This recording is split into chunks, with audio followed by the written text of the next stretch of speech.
नमस्कार, मैं हूं वीरेश सिंह।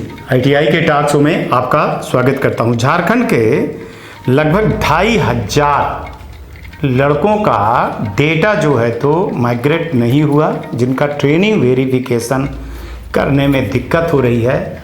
और यह दिक्कत ये हुई कि वो जो चुनाव के बाद आचार संहिता लगी, उस पर ये कहा जा रहा है आईटीआई संचालकों के द्वारा कि आचार संहिता लग गई थी और आचार संहिता लग जाने के कारण स्टेट से ये डाटा जो है तो वहाँ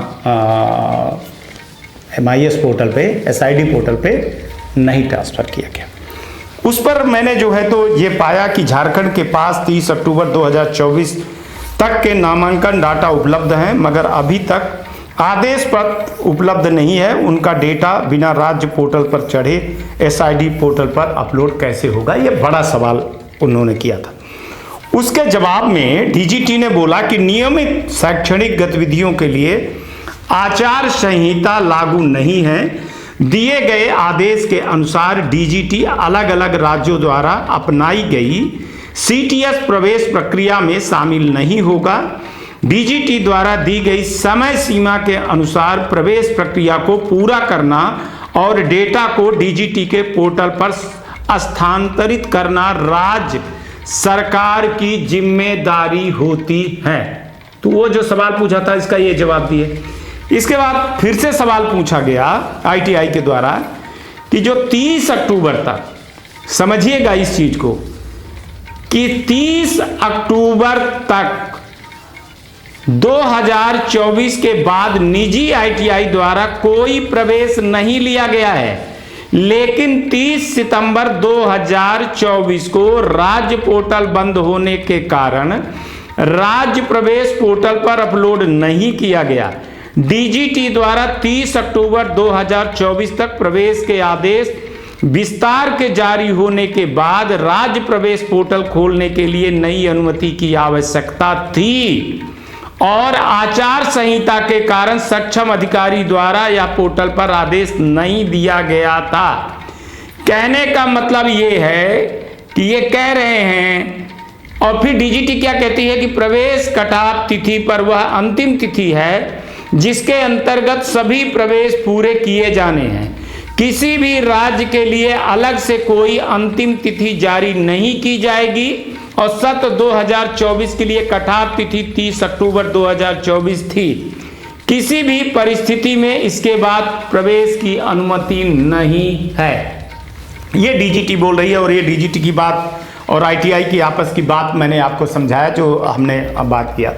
लेकिन सवाल ये है कि चलिए, आप कह रहे हैं कि जो रेगुलर कोर्स है, जो प्रवेश चल रहा है, उसमें आचार संहिता नहीं लगती। सही बात है, नहीं लगती है, उसमें नहीं लगती है, बात को हम भी समर्थन कर रहे हैं।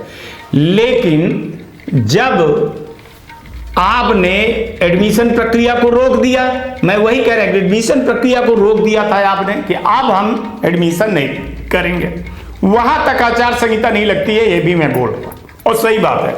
लेकिन फिर जब आपने डेट बढ़ाई, बात यहां हो रही है कि जो डेट बढ़ाई और डेट बढ़ाने में जो लड़के एडमिशन लिए 10 दिन के अंदर, चलिए, तो मेरा सिर्फ ये कहना था कि आचार संहिता की बात कह रहे हैं आप, बिल्कुल जब तक आपकी डेट थी तो थी, लेकिन आपने जैसे डेट बढ़ाया और जब आपने डेट बढ़ाया तो फिर आपको ये देखना था कि उस समय पर जो बच्चे थे और उसी बीच में जब आपने डेट बढ़ाया तभी आचार संहिता भी लागू हो गई थी।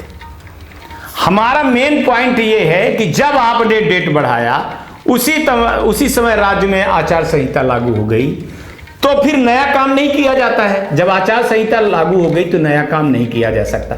ये गलती क्या राज्य सरकार की थी कि वहां के अधिकारियों ने इस डेटा को नहीं चढ़ाया, या DGT के कोई कम्युनिकेशन गैप में थी?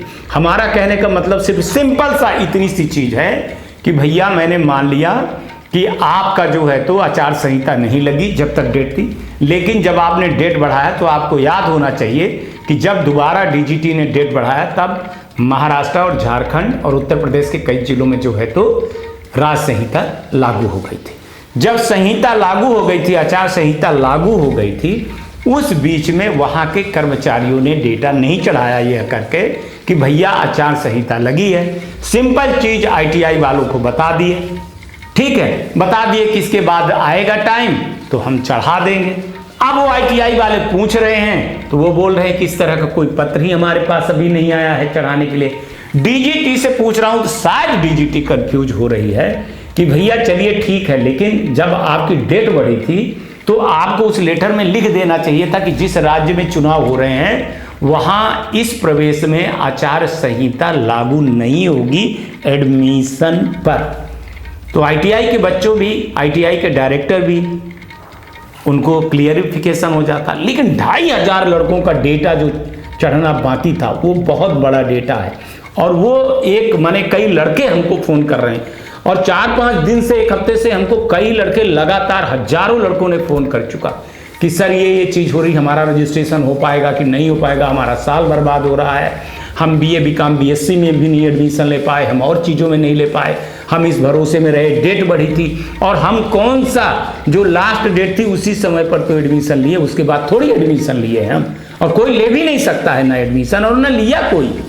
लेकिन सवाल ये है कि या तो झारखंड के जो स्टेट डायरेक्टर हैं उनकी गलतफहमी है कि उन्होंने क्यों भाई आचार संहिता को क्यों मान लिया एडमिशन में, ठीक है, और अगर माना तो उनके वहां के अधिकारियों को कहना चाहिए। इस पर कोर्ट कचहरी होगी, संचालक चले जाएंगे, लड़के चले जाएंगे, तो फिर से वो दिक्कत खड़ी होगी।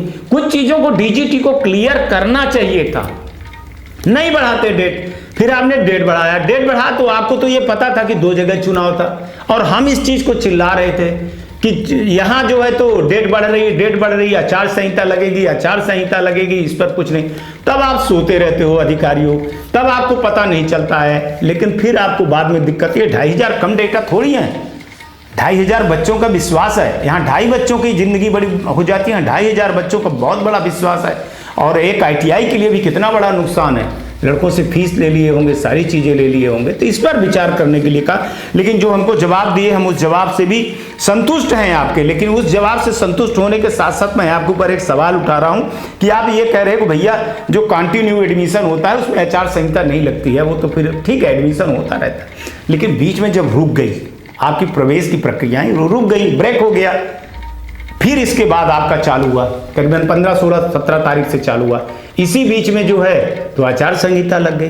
तो जब आचार संहिता लगी तब तो फिर वहां के स्टेट डायरेक्टर को आचार संहिता माननी पड़ेगी या नहीं माननी पड़ेगी, ये चुनाव आयोग से आप कंफर्म करके दे दीजिए कि भाई माननी पड़ेगी कि नहीं माननी पड़ेगी। कल अगर आप ये कह देते हो और वो स्टेट डायरेक्टर दे देता तो चुनाव आयोग किसी ने शिकायत कर दिया तो स्टेट डायरेक्टर की नौकरी चली जाएगी, नहीं हो रही तो फिर डीजीटी की चली जाएगी। तो ये चीजों को क्लियर करना चाहिए और उनका भविष्य खराब नहीं करना चाहिए। आज मैं अधिकारियों से यही कहने आया हूं कि फिर आप मजबूर करते हो आईटीआई वालों को जबरदस्ती कोर्ट में जाने का, फिर आप कहोगे कि आईटीआई वाले कोर्ट में चले गए, लड़के कोर्ट में चले गए। गलती क्या थी? उनकी गलती कुछ नहीं है, वो एग्जैक्ट जो टाइम था 30 अक्टूबर जो भी टाइम था उनका, वो 30 अक्टूबर तक में एडमिशन करके अपनी प्रक्रिया को पूरी कर लिए, सारी चीज़ें कर ली। अब राज्य सरकार की है ना कि वो डेटा को माइग्रेट करे, वेरीफाई करे और आगे बढ़ाए। तो फिर इसमें दोषी कौन, डीजी या फिर राज्य सरकार? ये आज तक के लिए छोड़ना चाहता हूँ। कल आऊँगा तो फिर किसी नए मुद्दे पर बात करूँगा। तब तक आप लोग अपना ध्यान रखिए, आसपास सफाई रखिए, बड़े बुजुर्गों का सम्मान जरूर करिएगा। नमस्कार, जय हिंद, जय भारत।